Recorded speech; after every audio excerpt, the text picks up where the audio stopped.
নমস্কার, সকল দর্শক ও শ্রোতা বন্ধুদের অনেক অনেক শুভেচ্ছা ও অভিনন্দন জানিয়ে আজকের আলোচনা শুরু করলাম।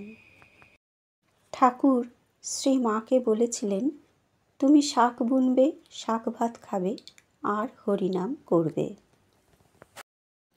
শ্রী মা ঠাকুরের স্থূলদেহ ত্যাগের পর কামারপুকুরে একসময় সত্যই ঐরূপ ঈশ্বর নির্ভর হয়ে দিনগুলি কাটিয়েছেন। শাক বুনেছেন, শাক ভাত খেয়েছেন, অথবা শুধু সিদ্ধ ভাত খেয়েছেন, তাতে লবণটুকুও জোটেনি, আর হরিনাম ভগবত নাম জপ করেছেন। নিজের অভাবের কথা ঘনিষ্ঠতম ভক্তদেরও গুণাক্ষরে জানতে দেননি। ঈশ্বরের ইচ্ছায় অনেক পরে ভক্তেরা তা জানতে পারেন এবং কিছু প্রতিকার করেন। কিন্তু ঈশ্বর নির্ভরতা বরাবরই মায়ের জীবনের কেন্দ্রবিন্দু ছিল। গীতার যদৃচ্ছা লাভ সন্তুষ্ট শব্দটার মধ্যে আছে একান্ত ঈশ্বর নির্ভরতার শিক্ষা, সন্ন্যাসীর পক্ষে সঞ্চয় না করার শিক্ষা, গৃহী হলেও বেশি সঞ্চয় না করার শিক্ষা, কারো কাছে কিছু চাইলে নিজের স্বাধীনতা হারিয়ে যাওয়ার অনিবার্যতা ইত্যাদি। ওই শব্দটির মধ্যে এত সব তাৎপর্য নিহিত রয়েছে তা আমরা জানতে পারব না যদি এই যুগে শ্রীরামকৃষ্ণ, শ্রীমা ও স্বামীজির জীবনের আলোকে গীতার মর্ম বোঝার চেষ্টা না করি। তাই শুধুমাত্র শাস্ত্রের আলোকে এদের জীবন আলোচনা প্রয়োজন নয়, প্রয়োজন এদের জীবনালোকে শাস্ত্রমর্ম উদ্ঘাটনের।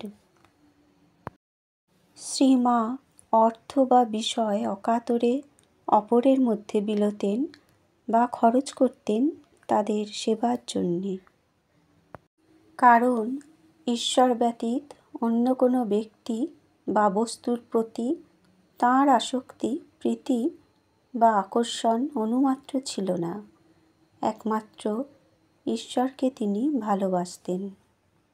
অন্যদের যে গভীরভাবে ভালোবাসতেন, স্নেহ করতেন বা সেবা যত্ন করতেন, কারণ তাদের ঈশ্বরের এক একটা রূপ বলে দেখতেন, অর্থাৎ সসীমের মাঝে অসীমকে দেখতেন।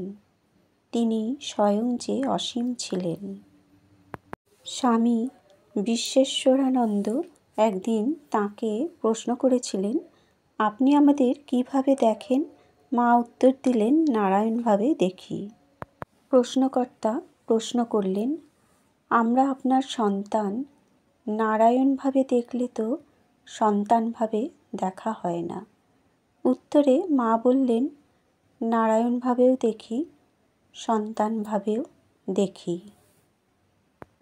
ঈশ্বরকে শান্ত, দাস্য, সখ্য, বাৎসল্য, মধুর প্রভৃতি যে কোনোভাবে ভালোবাসা যায়, ভক্তি করা যায়, শাস্ত্র বলেছেন।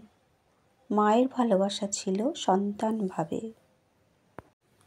সেই ভালোবাসায় আসক্তি ছিল না বলেই তিনি জাতি, ধর্ম, ধনী, দরিদ্র নির্বিশেষে সকলকেই, এমনকি বাড়ির বাছুরটা, বিড়ালটা, টিয়া পাখিকেও সমানভাবে ভালোবাসতে, তাদের সেবা পরিচর্যা করতে পারতেন। আজকের আলোচনা পাঠ এখানেই শেষ করলাম। ধন্যবাদ।